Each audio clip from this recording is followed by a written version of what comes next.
Эфир Абхазского телевидения продолжается. Вы смотрите информационный выпуск Камши-Кшара. Здравствуйте. Сегодня в выпуске. Депутаты парламента Абхазии обсудили вопрос регулирования цен в турсфере.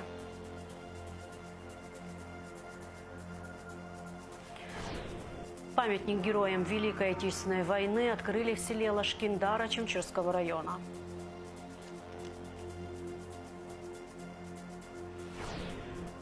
В Сухуми состоялась торжественная церемония выпуска курсантов с ВОКу.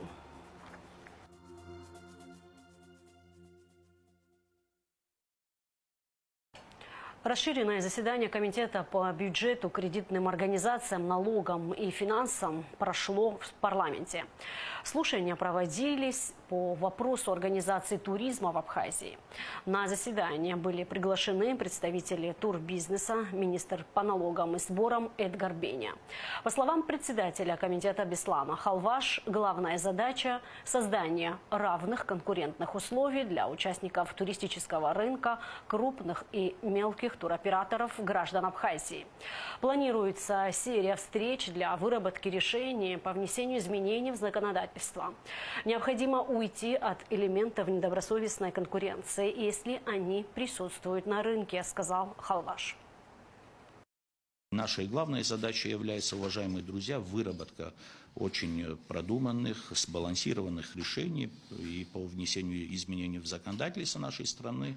Еще раз повторяюсь, и участникам рынка, чтобы все могли найти общий язык, все нашли свою нишу, уйти, если она присутствует от элементов недобросовестной конкуренции, демпинга, если это присутствует на нашем рынке. То есть мы должны понимать, что рынок, значит, расширяется, значит, туристический поток в нашу страну увеличивается, слава богу, и мы, не передергивая, не уходя в какие-то крайности, мы должны решить те проблемы, которые происходят у нас в стране.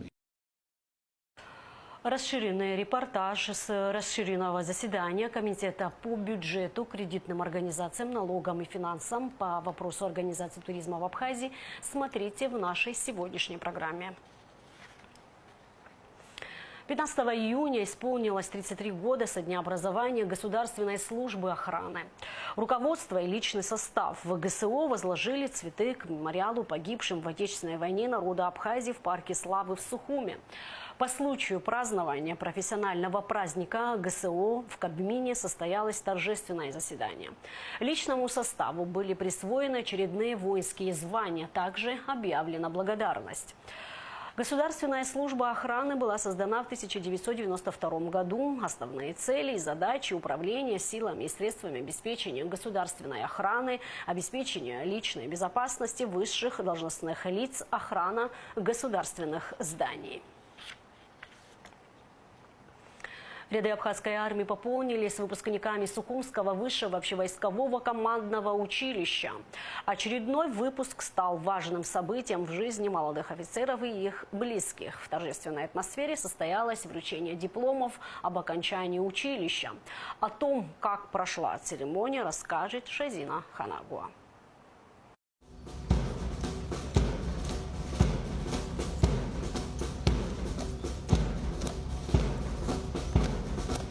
Восемь молодых офицеров Сухумского высшего общевойскового командного училища переживают по-настоящему важный и трепетный момент. День, когда мечты и усилия многих лет воплощаются в гордость и знаменуют начало ответственной службы. Этот день наполнен светлыми надеждами, волнением и искренней гордостью за сделанный шаг на пути к защите Родины и исполнению святого долга. Игорь Гордиенко – один из тех, кто с честью и мужеством прошел испытания учебой и теперь стоит на пороге новой жизни. Я хотел быть военным еще в школе.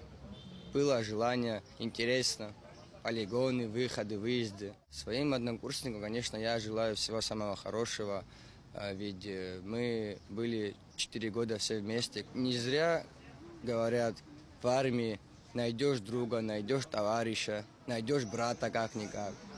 Так и получается. Место проведения церемонии было выбрано не случайно. Парк славы, где покоятся те, кто отдал свои жизни за свободу Абхазии. Это особое место, наполненное памятью и уважением к героям. Церемония открылась возложением цветов к мемориалу славы и минутой молчания в память о погибших героях.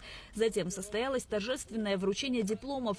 Начальник управления кадров Министерства обороны Тимур Купалба зачитал приказ министра о присвоении воинских званий, а заместитель министра обороны, статс-секретарь Давид Бжани лично вручил дипломы молодым офицерам. Военнослужащим, успешно завершившим учебу в Сухумском высшем общевойсковом командном училище Министерства обороны Республики Абхазия в соответствии со статьей 20 положения о порядке прохождения военной службы присвоить первое офицерское воинское звание лейтенант младшему сержанту Гордиенко, младшему сержанту Хагуш, младшему сержанту Григолия, курсанту Смыр, курсанту Пачулия, курсанту Шинкова, курсанту Халваш, курсанту Мелконян. Товарищ генерал-майор, лейтенант член для получения диплома Гридл. Записать гелак через СЗФЛ. Сегодня вы лейтенанты, первое офицерское звание. Этот день, я уверен, навсегда запомнится вам. Очень много работы проделано, очень много мероприятий проведено. Но теперь еще более сложный путь становления как офицеров. И в этом пути я желаю вам успехов, удачи и спокойной службы. Курсанты 4 года усердно обучались военному делу. Денис Халваш гордится тем, что стал выпускником этого училища. За время обучения он получил знания, которые помогут достойно служить в рядах абхазской армии. Он поблагодарил всех учителей за терпение, поддержку и профессионализм, отметив, что именно благодаря им он стал готов к новым обязанностям и ответственным вызовам, которые ждут его впереди.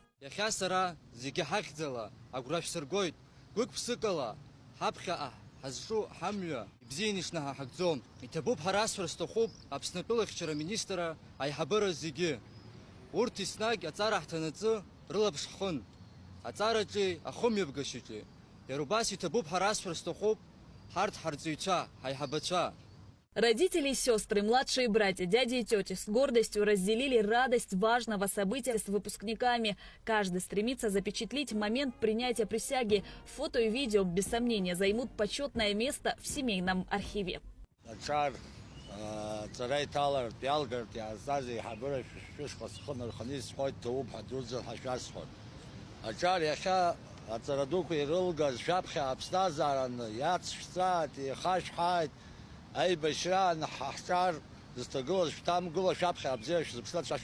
По сложившейся традиции выпускники, сняв фуражки, преклонив колено, простились со знаменем училища. Благодаря СВОКу молодые квалифицированные офицеры служат в различных силовых ведомствах страны. В настоящее время уже объявлен набор абитуриентов. Документы принимаются в военных комиссариатах по месту прописки. В этом году выпускались 8 человек, и на основании приказа министра обороны они все уже распределены по воинским частям и подразделениям. Те, которые 11 классов закончили, школьники имеют возможность обратиться в военных комиссариатах по месту прописки.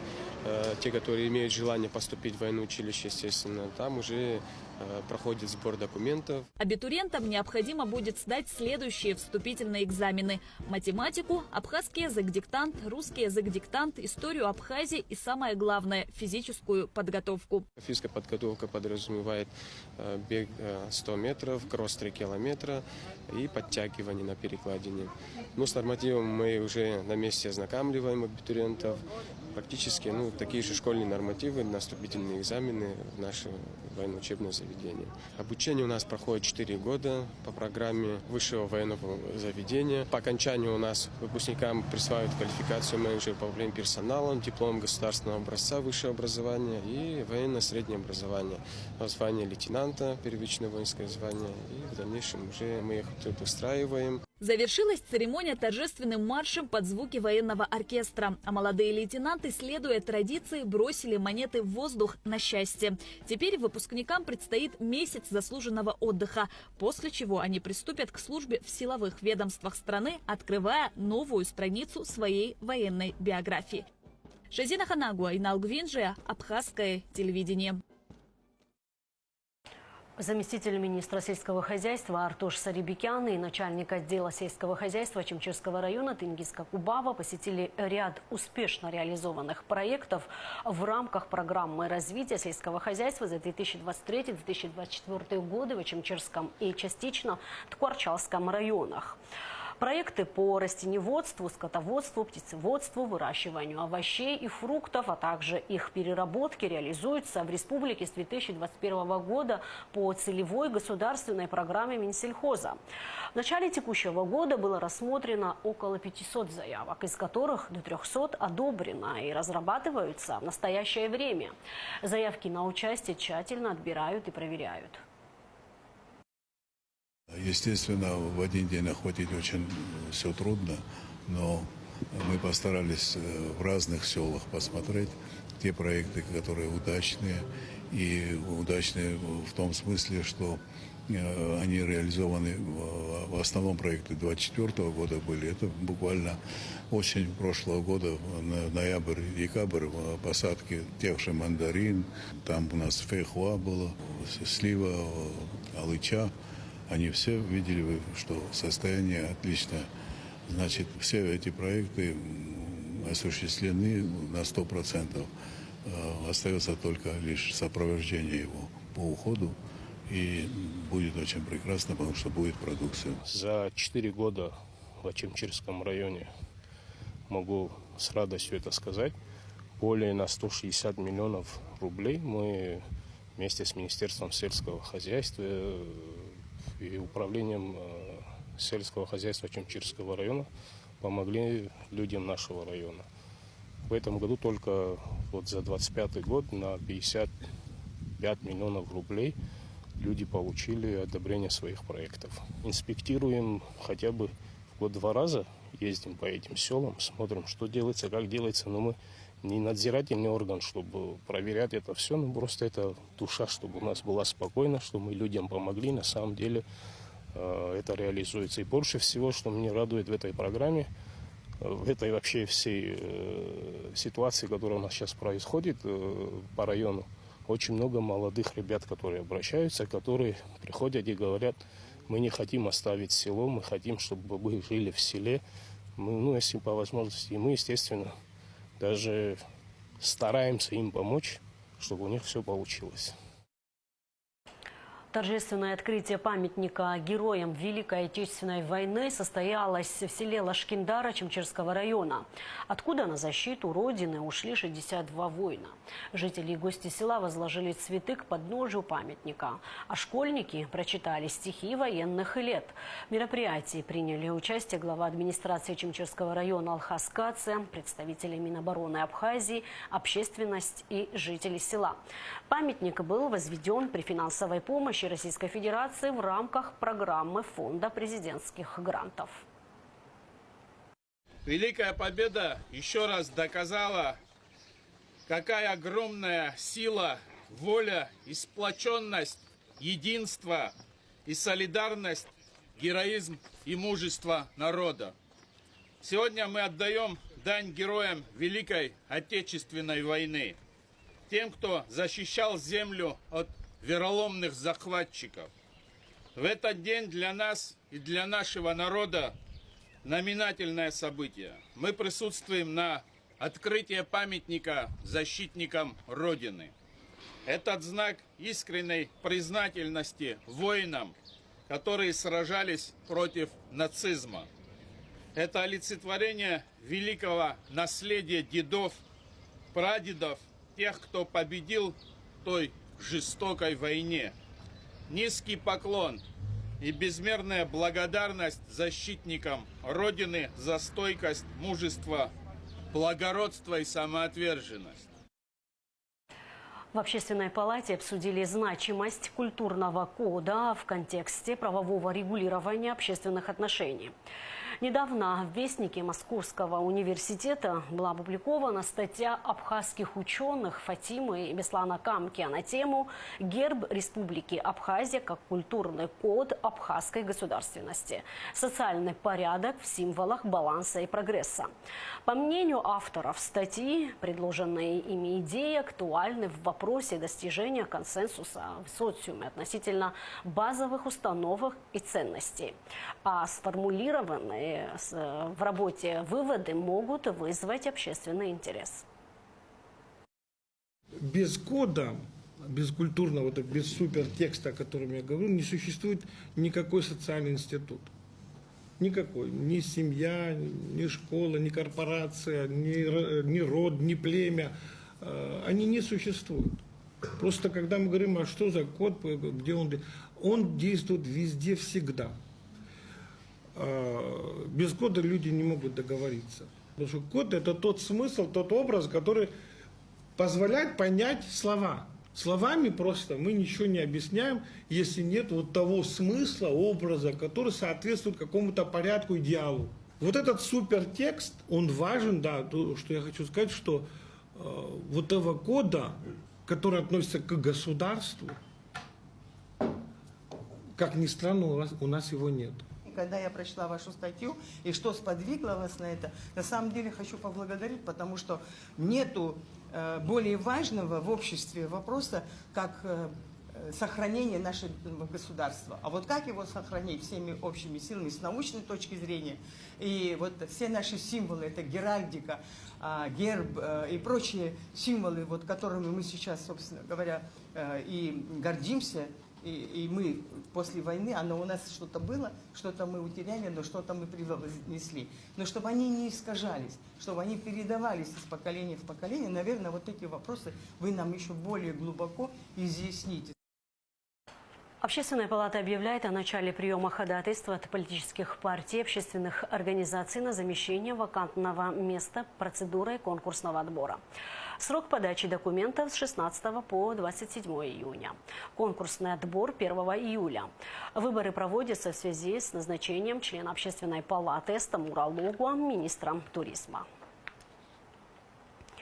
Абхазия стала победителем в специальной номинации «Let's Travel» на 5-м международном туристическом форуме «Путешествуй». Делегация Минтуризма во главе с министром Астамуром Логуа принимала участие в форуме и представила стенд Абхазии. Турфорум «Путешествуй» проходит на ВДНХ и продлится до 15 июня. Он объединяет платформу для делового общения государства и бизнеса и первый в России туристический фестиваль для путешественников. 5 июля столица Абхазии Сухум отметит День города. Глава администрации Сухума Тимур Агарба распорядился создать и утвердить состав Организационного комитета по подготовке и проведению мероприятий. Оргкомитету в недельный срок поручено разработать и представить на утверждение план проведения общегородских мероприятий. А сейчас прогноз погоды. По сообщению гидромедцентра, в выходные дни 14 и 15 июня в Абхазии ожидается переменная облачность, дождь и гроза. Местами в предгорных районах возможен дождь с градом. Температура воздуха ночью плюс 15-20, днем плюс 20-25 градусов. Температура морской воды плюс 22. На этом наш выпуск завершен. Всего вам доброго и до встречи в эфире.